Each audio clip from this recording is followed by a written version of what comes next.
மெரிபா பன்னீர் soda. I trust மெரிபா. அர்ச்சனா, நீ சண்டை போட்டு உங்க அப்பா வீட்டுக்கு வந்து 1 வாரம் ஆகுமா? இப்பதான் வீட்டுக்கு வரலான் இருக்க.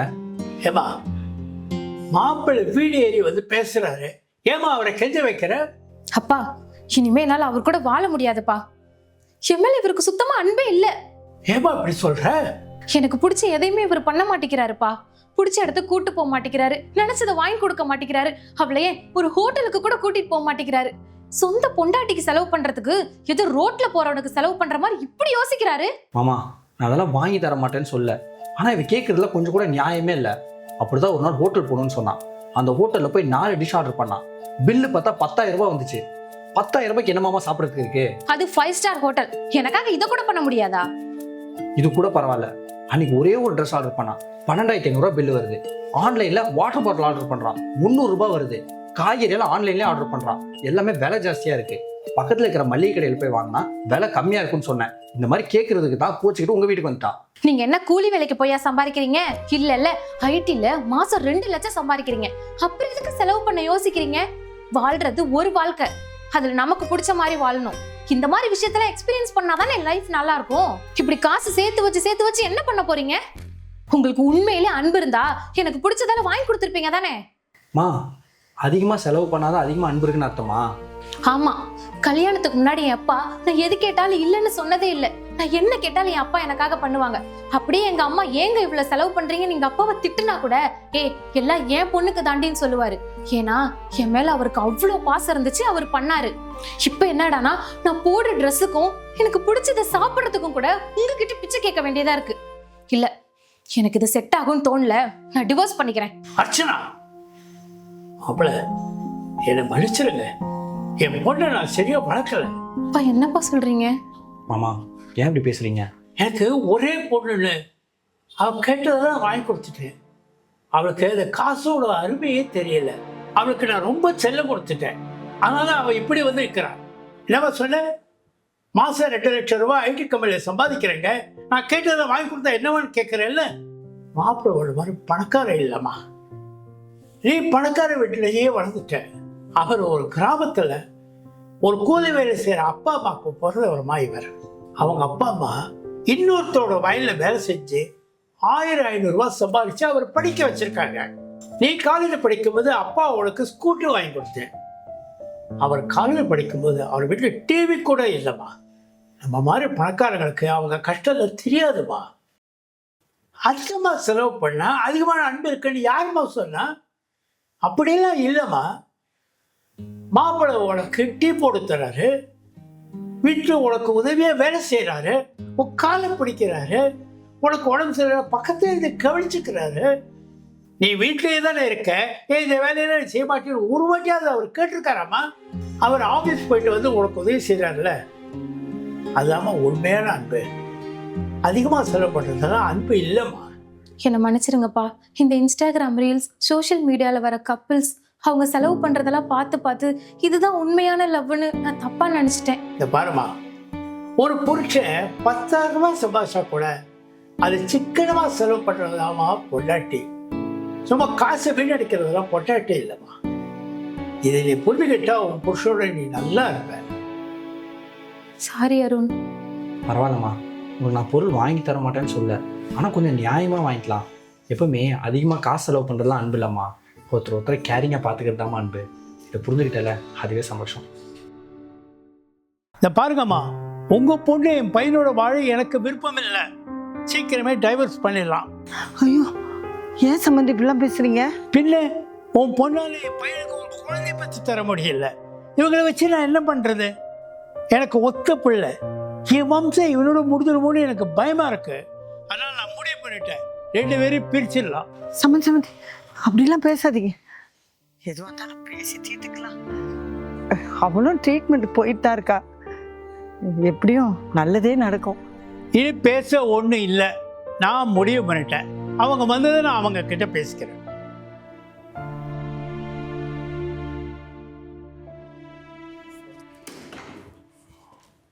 வாடா, டாக்டர் என்ன சொன்னா? இல்லைப்பா, அவரோட கர்ப்பப்பை கொஞ்சம் வீக்காக இருக்கான். ஸோ குழந்தை பெற்றுக்கிறது கொஞ்சம் கஷ்டம்னு சொன்னார். எனக்கு டயர்டாக இருக்கு, நான் மேலே போகிறேன். ஆமாம் போகலாம். ஈரடா நீ மேலே போமா.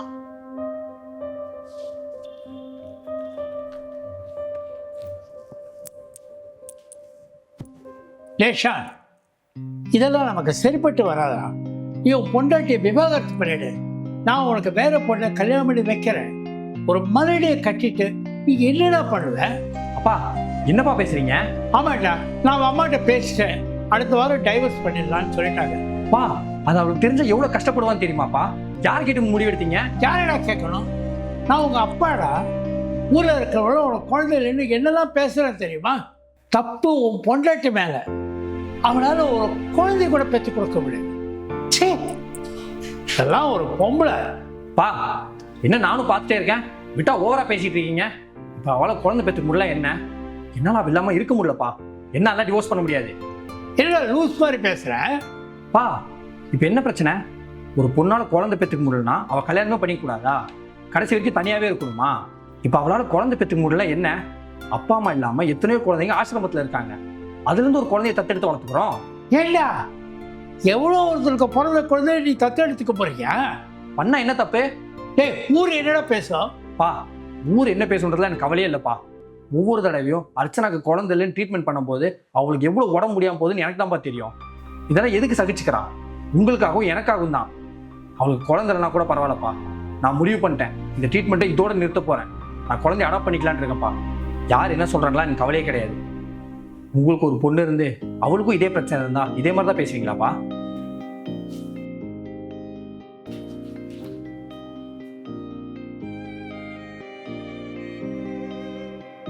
சாரிம்மா, ஏதோ தெரியாம அப்படி பேசிட்டாரு. உங்க அப்பா சொன்னதுல எந்த தப்பும் இல்லைங்க. நீங்களே ஒரு குழந்தை வேணும்னு எவ்வளோ ஆசையா இருந்தீங்க. என்னால உங்களுக்கு ஒரு குழந்தைய கூட பெற்று கொடுக்க முடியலல்ல. உங்க அப்பா சொல்றதாங்க கரெக்டு. பேசாம என்ன டிவோர்ஸ் பண்ணிட்டு நீங்க வேற ஒரு கல்யாணம் பண்ணிக்கோங்க. ஏய் என்ன லூஸ் மாதிரி பேசிட்டு இருக்க? இப்போ நாள் குழந்தை பெற்றுக்க முடியல என்ன? நம்ம இன்னொரு குழந்தைய அடாப்ட் பண்ணிக்கலாம். எல்லாம் இன்னும் கொஞ்ச நாள் தான். நம்ம தனி கொடுத்து போயிடலாம். அப்புறம் யாரும் ஒன்று எதுவும் கேள்வி கேட்க மாட்டாங்க. அர்ச்சனா, என்னை மன்னிச்சிருமா.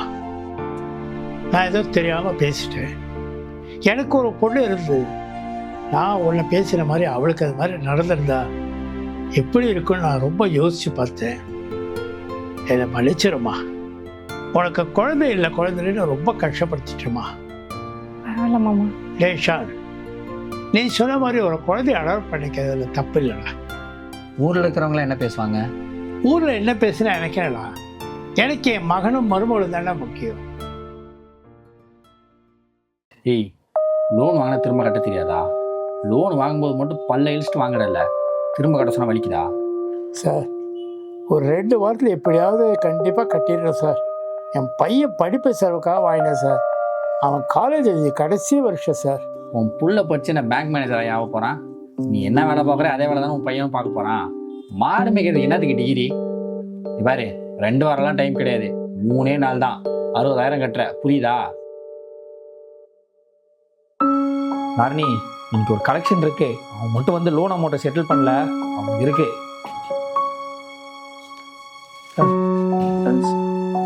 இவன் மட்டும் எங்கேருந்து வந்துச்சு காசு? சார், நிலத்தை வித்துட்டேன் சார். இதை முன்னாடியே பண்ணியிருக்க வேண்டியதானே? இப்போ நிலத்தை வித்துட்டல, இதுக்கப்புறம் என்ன பண்ணுவ? சார், இந்த நிலத்தில் விளைச்சல் இல்லை சார். இது காலி இடம் சார். நான் வேற ஒருத்தர் தோட்டத்தில் வேலை செய்யணும் சார். அப்படியா? உன் பிள்ளைங்கெல்லாம் நல்ல ட்ரைனிங் கொடுத்து வச்சிருக்கியா? படித்து முடிச்சதுக்கப்புறம் அங்கே தானே வேலை பார்க்க போகிறான். ஆமாம், உங்கள் ஒரு பையன் தானே? ஆமாம் சார். இனி லோன் அமௌண்ட்லாம் கேட்டு வந்துடாத. ஓ சரி சார். என்ன ஷான் இது? இதெல்லாம் ரொம்ப தப்பு. மரியாதை கொடுத்து பேசு. இங்க பாரு, இந்த மாதிரிலாம் பண்ணாதான் அடுத்த வாட்டி லோன் அமௌண்ட்டை கரெக்டாக கட்டுவானுங்க. இவன் புள்ள என்ன படித்து பேங்க் மேனேஜர் ஆக போனா? கொஞ்சம் இடம் கொடுத்தா நம்ம தலைமையில ஏறி ஆடுவானுங்க. நான் சொன்னதுல ஒன்றும் தப்பு இல்லை. You know what, you are fucking disgusting. நீ பண்றதுக்கெல்லாம் ஒரு நாள் நல்லா அனுபவிப்ப. தேங்க்யூ. நம்ம ஆஃபீஸ்க்கு ஏதோ புது மேனேஜர் வரானாமா. என்னை பார்த்தா லூசு மாதிரி இருக்கா? இத்தனை வருஷமா அந்த கம்பெனியில் வேலை பார்த்துட்டு இருக்கேன். Shut up. ஹாய் கைஸ், நான் தான் உங்கள் புது மேனேஜர். இவனா? நான் உங்கள் எல்லாத்துட்டையும் உங்களோட பெஸ்ட் எதிர்பார்க்குறேன். ஓகே, சரி, உங்கள் வேலையை பாருங்கள். ஷான், எனக்கு உங்களுக்கு ஞாபகம் இருக்கா? எங்கள் அப்பா கூட இதே பேங்க்கில் லோன் எடுத்தார். நீங்கள் கூட ஒரு பையனை எங்கள் வேலை செய்ய போகிறான், உன்ன மாதிரி விவசாயம் தானே பார்க்க போகிறேன்னு அசிங்கப்படுத்தி அனுப்புறீங்களே. எங்கள் அப்பா விவசாயிங்கிறதுனால நானும் அதே வேலை பார்க்கணுன்னு ஒன்றும் அவசியம் இல்லை. இங்கே யார் என்ன வேலை பார்க்கணும், யார் என்ன பண்ணணும்னு நீங்கள் சொல்லாதீங்க. இனிமேலாச்சும் லோன் அவங்க அவன்கிட்ட ஒழுங்காக நடந்துக்கங்க, புரியுதா? ஓகே, வேலையை போங்க. எல்லாம் உனக்கு தேவைதான். ஏய், எதுக்கடி காலங்கத்தால் கத்திட்டு இருக்க? கேஸ் விலை ஏறிடுச்சு, காய்கறி விலை ஏறிடுச்சு, எண்ணெயில இருந்து வெண்ணெய் வரைக்கும் எல்லாமே ஏறி போச்சு. ஆனா இது எல்லாத்தையும் வாங்குறதுக்கு உன்னோட சம்பளம் மட்டும்தான் என்ன ஏறல. அதுக்கு இப்ப என்ன பண்றது? அதான் 5 வருஷமா ஒரே கம்பெனில இப்படி மாடா உழைச்சிருக்கில்ல, அவனுங்க கிட்ட இன்கிரிமெண்ட்டை கேளு. அவங்ககிட்ட கேட்டிருக்கேன், பண்ணித்தரேன்னு சொன்னாங்க. இங்க பாரு, அடுத்த வாரம் குழந்தைங்களுக்கு ஃபீஸ் கட்டணும். ஏற்கனவே வாங்கின கடன் தலைக்கு மேல இருக்கு. இதுல வேற 1ஆம் தேதி ஆனா அந்த வட்டிக்காரன் வாசல்ல வந்து நின்னுட்டு கண்ட மினிக்கு திட்டுறான். இங்க பாரு, என்ன பண்ணுவே எனக்கு தெரியாது, எனக்கு காசு வேணும், எப்படியாவது ரெடி பண்ணு. என்ன பார்க்கணும்னு சொன்னீங்களாமே, என்ன விஷயம்? ஒன்றும் சார், இந்த மாதம் சம்பளத்தை கொஞ்சம் ஜாஸ்தி பண்ண முடியுமா? பத்த மாட்டேங்குது சார். போன மாதம் தான் இன்க்ரிமெண்ட் கொடுத்தேன், அதுக்குள்ளே திரும்ப கேட்குறேன். ஆமாம் சார், நான் வெறும் 18,000 ரூபாய் தான் வாங்கினேன். ஃபேமிலி வேற ஆயிடுச்சு, பத்த மாட்டேங்குது சார். அதுவும் இல்லாமல் கம்பெனி நல்லா தானே சார் பெர்ஃபார்ம் பண்ணிட்டு இருக்கு. கொஞ்சம் சம்பளத்தை ஜாஸ்தி பண்ணி கொடுங்க சார். ஓ, என்ன பண்ணலாம்? கம்பெனி லாபத்துக்கு வந்தால் உங்களுக்கு சம்பளம் ஜாஸ்தியாக கொடுக்கணும். இதே கம்பெனி நஷ்டத்துக்கு வந்தால் உங்கள் சம்பளத்தை கம்மி பண்ணட்டுமா? சார், அது எப்படி சார் பண்ண முடியும்? தம்பி, எம்ப்ளாய்க்கு ஃபிக்ஸ்டு சேலரி கொடுக்கறது, கம்பெனி லாபம் வந்தாலும் சரி நஷ்டம் வந்தாலும் சரி எந்தவித மாற்றமும் உங்களுக்கு இருக்கக்கூடாதுன்னு தான். என்னடா லாஜிக் பேசுகிறீங்க? கம்பெனி லாபம் வந்தால் உங்களுக்கு அதிகமாக சம்பளம் கொடுக்கணும், கம்பெனி நஷ்டமாகச்சுன்னா உங்களை சம்பளத்தை கம்மி பண்ணக்கூடாதா? என்னடா நியாயம் இது? சார், நான் பிடெக் படிச்சிருக்கேன் சார். மாதம் 18,000 ரூபாய் ரொம்ப கம்மி சார். வெளியில் இருக்கவங்கள யாருமே படித்தவங்க இல்லையா? நீ மட்டும்தான் படிச்சிருக்கியா? இப்படியே பண்ணிட்டு தான் நாங்கள் என்னதான் சார் பண்ணுறது? இந்த மாதிரி கண்டினியூ ஆகிட்டு இருந்துச்சுன்னா வேலையை விட்டு போகலான்னு இருக்கியா? சொல்லு, வேலையை விட்டு போகலான்னு இருக்கியா? எனக்கெல்லாம் கவலையே கிடையாது. உனக்கு வேலை விடலைன்னா போயிட்டே இரு. உன் வேலையை பார்க்கறதுக்கு 1000 பேர் இருக்காங்க. தம்பி, இந்த பிஸ்னஸ் ஆரம்பிச்சது நாங்கள் வளர்ச்சி அடையணுங்கிறதுக்காக தான், ஒன்றை வாழ வைக்கணுங்கிறதுக்காக இல்லை. முடிஞ்ச வேலையை பாரு, இல்லை போயிட்டே இரு. எப்போ இன்க்ரிமெண்ட் போடணும்னு எங்களுக்கு தெரியும். சார், நான் இந்த கம்பெனிக்கு 5 வருஷமாக வேலை பார்த்துட்ருக்கேன் சார். என்ன சார் கொஞ்சம் கூட யோசிக்காமல் வேலையை விட்டு போக சொல்கிறீங்க? தம்பி, கம்பெனினாலும் வாழ்க்கை ஓடுறது, ஒன்னால கம்பெனி ஓடலை. உனக்கு வேலை பிடிக்கல போயிடாரு. இன்கிரிமெண்ட்லாம் போட முடியாது, உன்னால ஆனதை நீ பார்த்துக்க. என்ன யோசிக்கிறேன்? வேலையை விட்டு போறியா? இல்லை சார், நான் போய் வேலையை பார்க்குறேன் சார். போய் வேலையை பாருயா, போயா.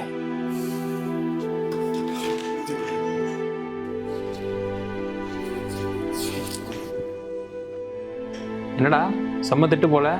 மேனேஜர் சொன்னதை கேட்டு தான் இருந்தேன். இந்த முதலாளிங்களுக்கெல்லாம் நம்ம மாதிரி தொழிலாளிங்க மேலே கொஞ்சம் கூட அக்கறையே இல்லைடா. நாய் மாதிரி வேலை வாங்குறானுங்க, கொஞ்சம் கூட மரியாதையாகவே நடத்த மாட்டானுங்க. வீட்டில் பொண்டாட்டி பிள்ளைங்களுக்காக இவங்ககிட்டலாம் வெக்கமானத்தெல்லாம் அடமானம் வச்சு வேலை பார்க்க வேண்டியதாக இருக்குது. விட்ரா, வெக்கமானலாம் பார்த்தா வேலையாகுமா? நம்ம ஒன்றும் ஓனர் இல்லை, லேபர் தானே, ஒத்திட்டு வேலையை பாரு. அர்ச்சனா, என்னம்மா அதெல்லாம்? நீ ப்ரெக்னெண்ட்டாக இருக்கேன்னு தெரியாதா? சொல்லியிருந்தா நான் கடைக்கு போயிட்டு வந்திருப்பேன்ல. இல்லைங்க, நீங்க தூங்கிட்டு இருந்தீங்க. சரி, உங்களை எழுப்ப வேணாமே, பக்கத்துல தானே கடை இருக்கு, அதாங்க போயிட்டு வந்தேன். சரி வாமா.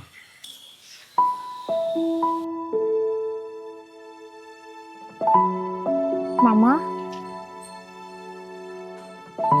உள்ள வாங்க. என்ன சொல்லியிருக்காங்க இவங்க வீட்டில் இருக்கிறவங்க? இங்கே வந்த உடனே நகை போடுறதுன்னு சொன்னாங்க. முதல்ல 25 பவுன் சொன்னாங்க, அப்புறம் 20 பவுன் சொல்கிறாங்க, இப்போ 15 பவுன் சொல்கிறாங்க. பா, அதனால என்ன? இப்போ நகை போட்டு தான் கல்யாணம் பண்ணிக்கணுமா? வீட்டு நிலமை உங்களுக்கு என்னன்னு தெரியும்ல. இதை கேட்டால் வரதட்சணையே வேண்டாம்ப்பா. டேய், இதெல்லாம் சம்பிரதாயம்டா, பண்ணி தான் ஆகணும். நகை போட முடியாதவங்களுக்கு எதுக்குடா கல்யாணம்? மாமா, நான் எப்படியாச்சும் ரெடி பண்ணிடுறேன் மாமா. இந்த கல்யாணத்தை மட்டும் நிறுத்திடாதீங்க. நான் வீட்டுல பேசி ஒத்துக்க வைக்கிறதுக்கு ரொம்ப கஷ்டப்பட்டிருக்கேன் மாமா. ப்ளீஸ் மாமா. அர்ச்சனா, நீ சும்மா இரு அர்ச்சனா. அப்பா, இந்த மாதிரி வரதட்சணை கொடுத்து தான் கல்யாணம் பண்ணணும்னா அப்படியாப்பட்ட கல்யாணமே வேணாம். அவள் நான் லவ் பண்ணுற பொண்ணு, அவளை எப்படி பார்த்துக்கணும் எனக்கு தெரியும். நான் கூப்பிட்டு போய் நான் நல்லா பார்த்துக்கிறேன். இந்த மாதிரி நீங்கள் 2 பேரும் வீட்டு பக்கமே வராதிங்க. இந்த மாதிரி நீ மூச்சியை முடிக்காதலாம். அர்ச்சனா, எதுக்கு இப்போ வந்தீங்க? நாங்கள் உயிரோடு இருக்கோமா இல்லை செத்துட்டோமான்னு பார்க்க வந்தீங்களா? என்னங்க ஏங்க இப்படிலாம் பேசிட்டு? என்னை மன்னிச்சிருப்பா, நான் பண்ணது பெரிய தப்பு தான்ப்பா. ஏதோ சம்பிரதாயம் அவ்வளோ பேசுனீங்க. இப்போ என்னாச்சு? எல்லாரும் முன்னாடியும் என் கல்யாணத்தை நடத்தணும்னு நினச்சேன். ஆனால் உங்களால் அதை பண்ண முடியாமல் போயிடுச்சு. நான் ஒன்று கேட்குறேன்னு தப்பாக எடுத்துக்காதீங்க. இப்போ வரதட்சணை வாங்கலாம் என்ன பிரச்சனை? ஏன் ஊர் உலகத்தில் உங்களை ஏதாச்சும் கேட்பாங்களா? விடு சபரி, போதும். சம்பிரதாயம் எங்கள் வாழ்க்கை அழிச்சிட்டிங்களேப்பா. உங்களுக்கு எங்கள் சந்தோஷத்தை விட சம்பிரதாயம் தான் முக்கியமாக போயிடுச்சா? விடு சபரி, அப்பா தான் பண்ண தப்புக்கு மன்னிப்பு கேட்குறாருல, இனிமே அப்பா நம்ம கூடவே இருக்கட்டுமே. சாரி கேட்டால் மட்டும் போதுமா? உங்கள் சுயநலத்துக்காக எங்களை தூக்கி எறிஞ்சவங்க தானே நீங்கள்லாம். சம்பிரதாயம் மற்றவங்களை கஷ்டப்படுத்துறது வரைக்கும் சரிதான். இப்படி வரதட்சணை தான் வாங்கி கல்யாணம் பண்ணணும்னா அப்படியாப்பட்ட கல்யாணமாக பண்ணிக்க தேவையில்லப்பா. 2 பேருக்கு கல்யாணம் பண்ணி வைக்கணும்னா அவங்களுக்கு எவ்வளோ நகை போடுறாங்கலாம் பார்க்கக்கூடாது. 2 பேரோட மனசு எவ்வளோ ஒத்து போகுதுன்றதை பார்த்து தான் கல்யாணம் பண்ணி வைக்கணும். புரியுதா? நான் எவ்வளோ மன்னிப்பு கேட்டாலும் பார்த்தாப்பா. நான் திரும்பவும் கேட்குறேன், என்னை மன்னிச்சிருப்பா. நடந்தது நடந்து போச்சு. அப்பா இனிமேலாவது நம்ம கூட இருக்கட்டும். நம்ம எல்லாரும் சேர்ந்து சந்தோஷமா இருக்கலாம். இருங்க, நான் முதல்ல இந்த விஷயத்த அம்மா கிட்ட சொல்லிடுறேன். பிரசாத், என்ன தாத்தா, என்னாச்சு? சார் தூங்குறியாப்பா? சரி, தூங்கு. ஐயோ கேளவா. தம்பி, டீ சாப்பிட்டு இருக்கியா? என்னை பார்த்தா எப்படி தெரியுது? லூக்ஸ் மாதிரி இருக்கா? டீ தானே தாத்தா குடிச்சிட்டு இருக்கேன், வந்து டீ குடிக்கிறேன்னு கேட்குறீங்க? அதுக்கேமா கத்துற? தாத்தா கொஞ்சம் போங்க தாத்தா, காலங்காத்தால கடுப்பேத்தாதீங்க, போங்க.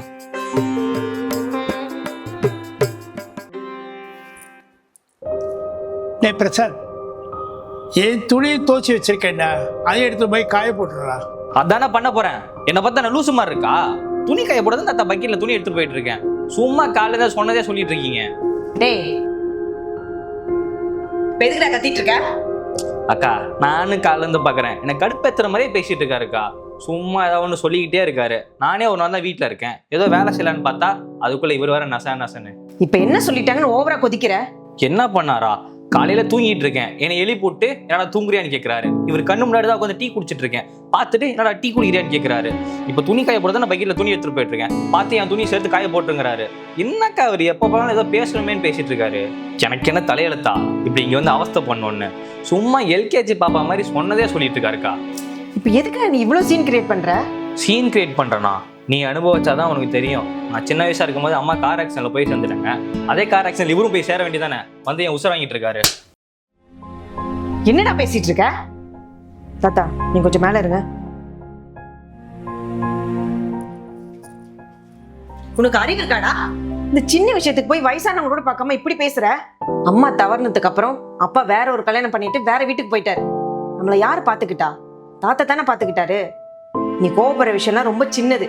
நீ முதல்ல போய் தாத்தா கிட்ட மன்னிப்பு கேளு, இல்லைன்னா அவர் ரொம்ப கஷ்டப்படுவார். இந்த வயசுல நம்ம தான் அவருக்கு சப்போர்ட்டா இருக்கணும், புரியுதா? இங்க பாரு, நீ வேணா அந்த கிழனுக்கு முட்டு கொடுத்துட்டு, என்னால அப்படி இருக்க முடியாது. டேய் டேய்,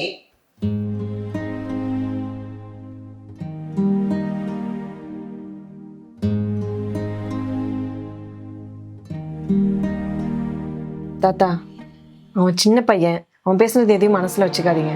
அவனுக்கு பதிலா நான் வேணா மன்னிப்பு கேட்டுறேன். சே, நீயாச்சும் சின்ன வயசுல இருந்து தாத்தா தாத்தா ஆசையா வருவேன். ஆனா அவன் அம்மா அப்பாட்டையே பழகிட்டான். ஒரு அப்பாவுக்கு பையன் திட்டினா கோவம் வரும். எந்த தாத்தாக்கும் பேரன் திட்டினானா வாங்கிப்போம். ஏன்னா அவன் சின்ன வயசுல இருந்தே அவனுக்கு என்னை பத்தி தெரியாது. ஆனா அவனை சின்ன வயசுல இருந்து எனக்கு தெரியும்.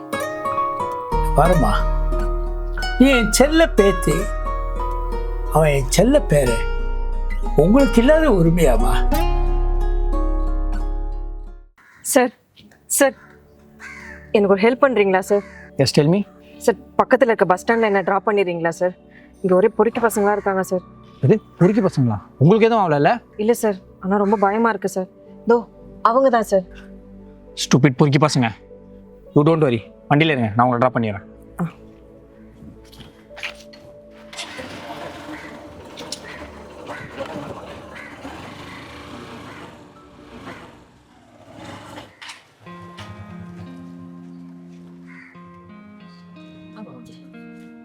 என்னாச்சு சார்? வண்டியில் ஒரு சின்ன பிரச்சனை இருக்கு. நல்ல வேலை சார் நீங்க வந்தீங்க, இல்லாட்டி என் நிலைமை என்ன இருக்குன்னே தெரியல. என் ரூம் பக்கத்தில் தான் இருக்கு, வரியா? ஏய் கையை விடுறா நாய, முன்ன போய் நம்மளும் பாரு. ஏய் டேய் என்ன பண்ணிட்டு இருக்க? என்னமாச்சு? பெருசு, உனக்கு இதெல்லாம் தேவையில்லாத விஷயம். ஒழுங்கு ஏதோ வேலையை பார்த்துட்டு போ. ஏண்டா பொம்பளை கிட்ட எப்படி நடந்துக்கணும் உனக்கு தெரியாதா? இல்லை நான் போலீஸை கூப்பிடுறேன். ஏய், தேவையில்லாத வேலை பார்த்துட்டு இருக்காத, வேற மாதிரி ஆயிடும். ஏண்டா நீ செயின் திட்டு கேஸ்ல உள்ள போன வந்தானே, உன தானே போலீஸ் தேடிட்டு இருக்க. அப்பவே அங்கேருந்து பார்த்தேன் நீயா தான் இருப்பேன்னு. ஏமா உனக்குலாம் கொஞ்சம் கூட அறிவே இல்லை? இவனை நம்பி எப்படிமா வண்டியில வந்த? உனக்கு எங்கேயாச்சும் அர்ஜென்ட்டாக போனா பைக் டாக்ஸி ஏதாவது புக் பண்ணி போக வேண்டியதானே? எங்கடா தப்பிக்கிற? ஏமா இவனை நம்பிலாம் எப்படிமா வண்டியில் ஏறுறீங்க? இல்லை சார், நான் அந்த ஊருக்கு புதுசு. அந்த ஏரியாவில் பொறுக்கி பசங்க அதிகமாக இருந்தாங்க. பயத்தில் என்ன பண்ணுறதுன்னு தெரியல. அதான் இவர் பார்க்கறதுக்கு டீசெண்டாக இருக்காருன்னு நினச்சி ஏறிட்டேன். அந்த ஏரியாவில் நாங்கள் தானே இருந்தோம். உங்களை பார்த்து தான் சார் பயந்துட்டேன். அம்மா எங்களை பார்த்தா பொறுக்கி மாதிரியேம்மா தெரியுது. கருப்பா இருந்தா, நிறைய முடி வச்சிருந்தா நாங்க பொறுக்கி, அப்படிதானே? ஏமா ஊரில் என்னென்னமோ நடந்துட்டு இருக்கு, நீ என்னம்மா இவன்கிட்ட போய் லிஃப்ட் கேட்டிருக்க? ஏதோ நாங்கள் சந்தேகப்பட்டு ஃபாலோ பண்ணனால நல்லதா போச்சு. இல்லைனா என்ன பண்ணியிருப்பீங்க சொல்லுங்க? அது எப்படி ஒருத்தனை பார்த்தோன்னே அவன் நல்லவனா கெட்டவனான்னு கண்டுபிடிச்சிருவீங்களா? வெள்ளையா இருந்தா அவன் நல்லவன், கருப்பா இருந்தா அவங்களாம் மோசமானவங்களா? Sorry sir. ஏம்மா உங்க சேஃப்டிக்காக தான்மா சொல்றோம். முன்ன பின்ன தெரியாதவங்க எல்லாம் லிஃப்ட் கேட்டு போகாதீங்கம்மா. மா நீ சொல்கிற மாதிரி அவங்கள பார்த்து பயந்துருந்தா வேற ஏதாச்சும் பண்ணியிருக்கலாம். ஆனால் ஃபார்முலா ட்ரெஸ் போட்டிருந்தா அவன் நல்லவனா? இங்கே பாருங்க, நீங்கள் எதுக்கும் பயப்படாதீங்க. இவனை நாங்கள் பார்த்துக்குறோம். இதுக்கப்புறமாச்சு ஒருத்தனை பார்த்தோன்னே அவன் நல்லவனா கெட்டவனாலாம் ஜட்ஜ் பண்ணிடாதீங்க. நான் மன்னிச்சிடுங்க சார். இனிமேல் யாரையும் பார்த்தோன்னே ஜட்ஜ் பண்ண மாட்டேன். உன்னை தானே ஏற்கனவே போலீஸ்லாம் தேடிட்டு இருக்கு, மாட்டினியா? ப்ளீஸ் தம்பி பிடிச்சி ஜெயிலில் போடுங்கப்பா. Madam, sorry madam. சார் தெரியாம பண்ண sir. Sorry sir. Sir please sir, please. Madam, உங்கள் ஆர்டர். எவ்வளோ ஆச்சு? 100 rupees மேடம். 120 ரூபா இருக்கு. 20 ரூபா டிப்ஸ் வச்சுக்கோ. மேடம், இந்த 20 ரூபா எனக்கு வேணாம் மேடம், நீங்களே வச்சுக்கோங்க. வேணாமா? ஏன்? மேடம், இந்த 20 ரூபா கிழிஞ்சிருக்கு மேடம். டேப் போட்டி கொடுத்துருக்கீங்க, இதனால் எங்கேயுமே யூஸ் பண்ண முடியாது. ஏய் என்ன இப்போ உனக்குலாம் டிப்ஸ் கொடுக்கறதே பெரிய விஷயம். இந்த 5க்கும் 10க்கும் தானே டெலிவரி வேலை பார்க்குறீங்க. ஒழுங்கா இதை எடுத்துகிட்டு போ. மேடம், நான் ஒன்றும் நீங்கள் கொடுக்குற டிப்ஸுக்கெல்லாம் வேலை செய்யலை மேடம். நான் வேலை செய்கிறேன், அதுக்கான சம்பளம் எனக்கு வருது. அதுவும் இல்லாமல் உங்கள் சோம்பேறித்தனக்கு தான் மேடம் நாங்கள் வேலை செய்கிறோம். ஏய், ஆஃப்டர் ஆல் ஃபுட் டெலிவரி பார்க்குற நீ என்ன எதிர்த்து பேசுறியா? கௌசி என்னம்மா ஆச்சு? இங்க பாருங்கப்பா, ஃபுட் டெலிவரி பண்ண வந்தான், டிப்ஸ் கொடுத்தா ஓவரா பேசுறான். சார், நான் ஒன்றும் தேவையில்லாமல் பேசல சார். இந்த கிழிஞ்ச 20 ரூபாய் நீங்களே பாருங்கள். இதை கொடுத்துட்டு தான் உங்கள் பொண்ணு அவ்வளோ பேச்சு பேசுகிறாங்க. கௌசி என்னம்மா இதெல்லாம்? பா, இந்த மாதிரி ஆளுங்க கூட நம்மளுக்கு என்னப்பா பேச்சு? ஃபர்ஸ்ட் இங்க இருந்து போக சொல்லுங்கப்பா. வாங்க நம்ம போலாம். கௌசி என்ன பேசுறேனே? தம்பி அவர் வேலையை தான் பார்த்தாரு. என்ன இருந்தாலும் நீ அவரை வேலையை தப்பா பேசியிருக்க கூடாது. உங்க அப்பாவும் இந்த மாதிரி சின்ன சின்ன வேலை செஞ்சாமா வளர்ந்துருக்கேங்கிறத மறந்துடாது.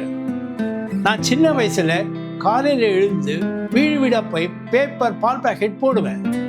அவங்க கொடுக்குற 5 ரூபா 10 ரூபா டிப்ஸை வச்சிருந்தாமா நான் புத்தகம் வாங்கி படிச்சு இன்னைக்கு இந்த நல்ல நிலைமையில இருக்கேன். அன்னைக்கு அவங்க கொடுத்த அந்த 5 ரூபா 10 ரூபா தாம்மா எனக்கு பெரிய உதவியா இருந்தது. நீ அவருக்கு டிப்ஸு கொடுத்தது நல்ல விஷயம்தாம்மா. ஆனால் நம்ம ஒருத்தருக்கு செய்கிற உதவி அவங்களுக்கு பயனுள்ளதாக இருக்கணும். பாருமா, நீ இப்போ கொடுத்துருக்கிய அந்த தம்பிக்கு 20 ரூபா அந்த எந்த விதத்துலையும் பயன்படாது. அந்த 20 ரூபா வேஸ்ட்டு தானேம்மா. அப்பா என்னை மன்னிச்சிடுங்கப்பா, ஏதோ அவசரப்பட்டு பேசிட்டேன். என்னை மன்னிச்சிடுங்க. இனிமேல் நான் அந்த மாதிரிலாம் நடந்துக்க மாட்டேன். அந்த காசை கொடுத்துருங்க. இங்கே பாருங்கள் மேடம், நீங்கள் கொடுக்குற இந்த 10 ரூபா 20 ரூபா டிப்ஸ்லாம் நாங்கள் ஒன்றும் வாடுறதில்ல மேடம். ஏதோ நீங்கள் கொடுக்குற காசுலாம் டீ குடிக்கிறது தான் யூஸ் ஆகுது. இனிமேல் இந்த மாதிரி நடந்துக்காதீங்க மேடம். சரி வரேன் சார். போய்ட்டோம்.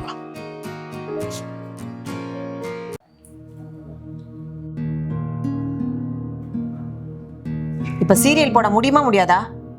ஏய், ஊரில் என்னென்னமோ பிரச்சனை போயிட்டு இருக்கு. இப்போ உனக்கு சீரியல் பார்க்குறது தான் முக்கியமா? சீரியல் தானே, அப்புறமேட்டு பார்த்துக்க. ஆமா, இவர் தான் நியூஸ் பார்த்து நாட்டையே திருத்த போறாரு பாரு. என்னடி சொன்னேன்? என்ன விட்டா ஓவரா பேசிட்டு இருக்க? உன் விட்டனா பாரு. எங்க அடி பார்க்கலாம். எனக்கு பிடிச்ச எதுவுமே பண்ண விட மாட்டீங்கல்ல. சும்மா அப்புறம்னு. ஏன் நீ அப்புறமா நியூஸ் பார்க்கறது? ஏய், வாரம் ஃபுல்லாக வேலை பார்த்துட்டு ஒரு நாள் தானே எனக்கு லீவே கிடைக்குது. அப்போ கொஞ்சம் டிவி பார்த்து ரிலாக்ஸ் ஆகலான்னு பார்த்தா ஏன்டி சீரியல் பார்க்க சொல்லி உயிரை வாங்கிட்டு இருக்க? உனக்கு சீரியல் தானே முக்கியம், நீயே பார்த்து தொலை. நானும் தான் டெய்லி வேலை செஞ்சுட்டு இருக்கேன். இன்னும் இவர் மட்டும் தான் வேலை செஞ்சு ஊருக்கே சாப்பாடு போடுற மாதிரி. ச்சே. வேலைக்கு போயிட்டு வந்தா நிம்மதியாவே இருக்க மாட்டாடா என் பொண்டாட்டி. இப்போ பார்த்தாலும் நச நசன்ட்டு. ஏண்ணே என்னண்ணா ஆச்சு? பின்ன என்னடா, எப்போ டிவி போட்டாலும் பக்கத்தில் உட்காந்துட்டு சீரியல் போடுங்கன்னு வெறுப்பேற்றிட்டு இருக்கான். நீங்கெல்லாம் கல்யாணமே பண்ணிக்காதீங்களா? பேச்சுலர் ரூமெல்லாம் தனியாக தானே இருக்கீங்க. நீ நைட் அவங்க வீட்டில் தங்கிக்கிறேன்டா. இதெல்லாம் ஒரு பிரச்சனையாண்ணே? டேய், இதெல்லாம் பிரச்சனை தான்டா. சும்மா சாப்பிட்டோமா, வீட்டு வேலை செஞ்சோமா, தூங்கினோமான்ட்டு இல்லாமல். அண்ணே, உங்கள் வீட்டில் எல்லா வேலையும் ஒய்ஃப் தான் செய்வாங்களா? ஆமாடா, அவள் தான் செய்வா, வேற யார் செய்வா? அண்ணே, இதெல்லாம் நான் கேள்வி கூட பட்டதில்லை. இப்போ தான் எங்கள் அண்ணனுக்கு புதுசாக கல்யாணம் ஆச்சு. எங்கள் அண்ணி இருக்காங்களே, வீட்டில் ஒரு வேலையும் செய்ய மாட்டாங்க. அவங்களுக்கு தோணுச்சுனா தான் சமைப்பாங்க, இதெல்லாம் சமைக்க கூட மாட்டாங்க. வாரத்தில் 3 நாள் ஆன்லைன்லேயே ஆர்டர் பண்ணி சாப்பிட்ருவாங்கண்ணே. அப்புறம் இந்த பாத்திரம் விளக்குறது, வீடு கூட்டுறதுக்கெலாம் ஆள் வச்சுப்பாங்க. வீட்டில் எந்த வேலையும் செய்யலைன்னா அப்படி என்ன தான் பண்ணுறாங்க? அவங்க என்ன பண்ணுவாங்க, செல்லு பார்ப்பாங்க, இல்லைனா டிவி பார்ப்பாங்க. அவங்களுக்கு என்ன தோணுதோ அதை தான் பண்ணுவாங்க. அப்புறம் அண்ணன், நீங்கள் தான் நல்லா சம்பாதிக்கிறீங்களே, அப்புறம் ஏன்னா எல்லா வேலையும் அவங்களே செய்ய சொல்கிறீங்க? அவங்க ஒன்றும் மிஷின் இல்லைல்ல. அப்புறம் அவங்க சீரியல் பார்க்கணுன்னா ஃபோன்லேயே பார்த்துக்கலான்னு உங்கள்கிட்ட வந்து கேட்கணும்னு அவசியமே இல்லை. அவங்களுக்கு சீரியல் பார்க்குறதோட அவங்களோட டைம் ஸ்பெண்ட் பண்ணணும், அதுதானே முக்கியம். அப்புறம் நம்ம வீட்டு வேலை செய்ய நம்ம சமைச்சு போகிறதுக்கு கூட நீங்கள் அவங்களை கல்யாணம் பண்ணிட்டு வரல, புரிஞ்சுக்கோங்க.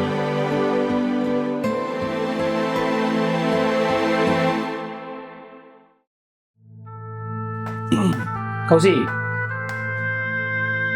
என்ன நீ நைட்டு சாப்பிட என்ன சாப்பிட்டு வந்துட்ட அதானே? தான் டெய்லி சொல்லிட்டு இருக்கேன், கேட்டு கேட்டு அழுத்து போச்சு. நான் இட்லி செஞ்சு வச்சிருக்கேன், சாப்பிட்டு தூங்கிக்கிறேன். ஏய், நீ நைட்டு சாப்பிட போலாமான்னு கேட்டேன். வெளியிலையா? என்ன அதிசயமா? போலாமா? போலாம். என்ன திடீர் மாற்றம்? இனிமேலாம் அப்படிதான். சரி, உங்க வீட்டு வேலை செய்யறதுக்கு ஹெல்ப் பண்ணா என்கிட்ட கேளு, நான் செஞ்சு தரேன். சரியா? நிஜமாவா? நிஜமா. சரி, சும்மா மாசம் நின்றுருக்காத, போய் ரெடியாகு. சரி. மெரிபா பன்னீர் சோடா. I trust மெரிபா.